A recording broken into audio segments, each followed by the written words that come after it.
we're going to be free. And we would like to be able to say that these people and those people helped us to become free. For when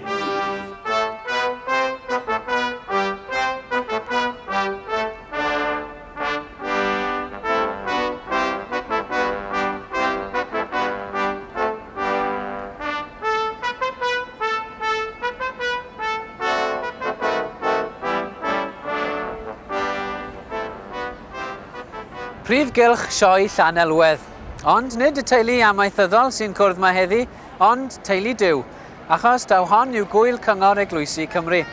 Ac mae'r miloedd sydd wedi ymgasglu yma heddi wedi dod i roi croeso arbennig iawn i un aelod penodol o'r teulu, sef yr esgob Desmond Tutu.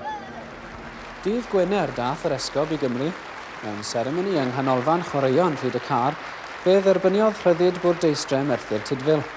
Dyma diweddara mewn cyfres hir o wobrwyo'r esgob am ei waith dros bobl ddion dde-Affrig yn arbennig. Daeth y wobr amlyca yn 1984, wobr heddwch Nobel. A newid heddychlon yn ei-Affrig yw dymuniad calon yr esgob Tutu ers tro byd.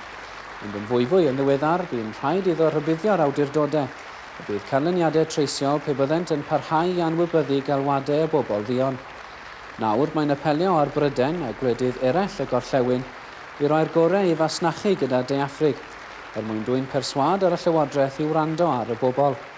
Dyna'r cyfle ola yn ôl yr esgob i sicrhau newid trwy broses gwleidyddol heddychlon.